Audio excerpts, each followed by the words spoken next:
हुआ मेरे साथ ये था कि 2013 में ये शख्स, मैं बीएड कर रही थी उस दौरान, तो ये शख्स मुझे रास्ते में कॉलेज जाते वक्त बस में मिला था। तो स्टार्टिंग में तो इसने अपना नाम सचिन शर्मा बताकर इसने मुझसे बातचीत स्टार्ट करी और सिंपैथी दिखाकर कि मैं तुम्हें मैं तुम्हारी तकलीफ़ें समझता हूँ और मैं तुम्हें सपोर्ट करता हूँ, ऐसी सिंपैथी दिखाकर इसने मुझसे बातचीत स्टार्ट करी। और धीरे धीरे हम लोगों में बातचीत का सिलसिला शुरू हुआ। फिर ऐसे ही इसने अपनी बातों से मेरा पूरी तरह से ब्रेन वॉश कर दिया। इसके बाद इसने 1-1.5 साल बाद मुझसे बोला कि चलो हम लोग नोएडा चलते हैं, भाग चलते हैं और तुम्हें मैं अच्छे से रखूँगा, जो तुम्हारी मर्जी हो तुम वो कर सकती हो, घर वाले तुम्हें कुछ नहीं करने देते हैं। तो इसकी बातों में मैं इसके साथ चली गई। और नोएडा में शुरू में तो इस पर मुझे शक नहीं हुआ, लेकिन कुछ टाइम बाद इसकी एक्टिविटी देखकर, और जिस एरिया में रखा था वो मोमडन एरिया था, सामने मस्जिद थी, उस मस्जिद में मैंने जाते हुए इसको देखा तो मुझे शक हुआ कि ये हिंदू है, हिंदू होकर ये मस्जिद में क्या करने जा रहा है। इससे मैंने पूछा कि तुम हिंदू होकर मस्जिद में क्या करने गए हो, तो इसने बोला कि पहले तो इसने जवाब नहीं दिया, कई बार जब पूछा, क्वेश्चन किया तो इसने जवाब नहीं दिया। और फिर इसने पहले मुझे बहुत मारा पीटा और बाद में इसने बोला कि हाँ मैं एक मुस्लिम हूँ, तुम्हें भी मुस्लिम ही बनकर रहना पड़ेगा। उसके बाद से इसका बिहेवियर मेरे प्रति पूरी तरह से चेंज हो गया।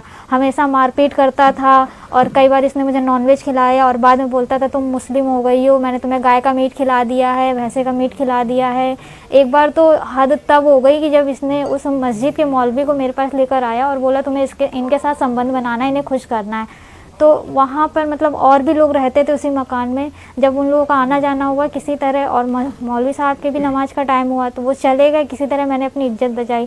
फिर कुछ टाइम बाद ये मुझे प्रेशर में रखता था, क्योंकि ऐसी कंडीशन में होता ये है कि जो लड़की होती है उसके फैमिली तो कांटेक्ट छोड़ ही देती, पूरी तरह से छूट जाता है। तो अब मजबूरी होती है कि उनके साथ रहना ही पड़ता, हम लोग कहाँ जाएं, ना घर रह जाता है ना बाहर कहीं किसी से कह सकते हैं। तो एक मजबूरी के तहत हमें रहना पड़ा उसके साथ। तो उसने इसी चीज़ का फ़ायदा उठाया और हमेशा ब्लैकमेल करता रहा कि अब तुम्हें मैं मार भी दूं तो तुम्हारा कुछ नहीं होगा, मेरे ऊपर ऐसे लोगों का हाथ है, मेरा कोई कुछ नहीं बिगाड़ सकता, मैं तुम्हें मार भी दूंगा, तुम्हारी फैमिली कुछ नहीं कर सकती। तो मुझे शुरू में उसके साथ ज़बरदस्ती रहना पड़ा मजबूरी में आकर। फिर कुछ टाइम बाद मुझे पता पड़ा कि मैं प्रेग्नेंट हूँ।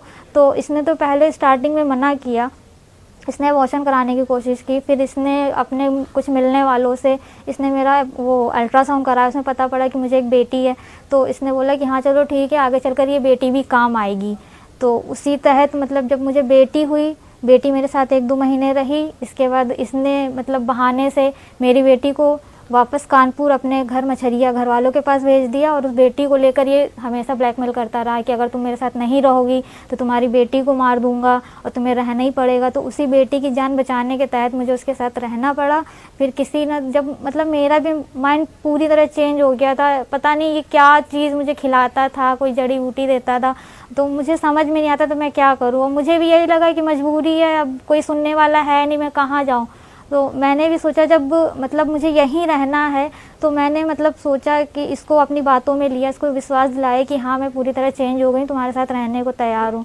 किसी तरह बहाने से मैंने अपनी बेटी कानपुर से वापस बुलवाई नोएडा में। फिर मैंने इसको ऐसे ही दिलासा दिलाया कि हाँ मैं तुम्हारे साथ रहने को तैयार हूँ, इसको विश्वास दिलाया। फिर इससे मैंने बोला कि हाँ मेरे नाना की तबीयत ख़राब है, मुझे एक बार मेरे घर जाने दो, घर वालों से मिल लेने दो, मैं वापस आ जाऊँगी 2 दिन में। फिर किसी तरह बहाने से मैं वहाँ से वापस आई भागकर कानपुर, और कानपुर आने के बाद मैंने इससे कांटेक्ट ख़त्म कर दिया। लेकिन फिर भी वहाँ पर भी इसने मेरा पीछा नहीं छोड़ा।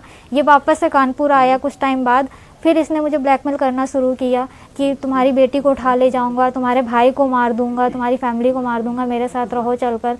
जब इसका आर्ग्यूमेंट करते रहे, इससे कोई कांटेक्ट नहीं रखते थे, तो ये इसी तरह ब्लैकमेल करता रहा। फिर कुछ टाइम बाद मैं इसके साथ मजबूरी में आकर, क्योंकि इसने मेरे वीडियो भी बनाए थे और बोलता था मैं वायरल कर दूंगा वो वीडियो, तो उसी मजबूरी में आकर मैं इसके साथ वापस से रही। तब इस बार इसने मुझे कानपुर में ही आवास विकास में रखा और यहाँ पर आने के बाद इसको अपनी फैमिली का भी फुल सपोर्ट मिल गया। हाँ। अब तो पूरी फैमिली मिलकर मुझे परेशान करती थी, टॉर्चर करती थी।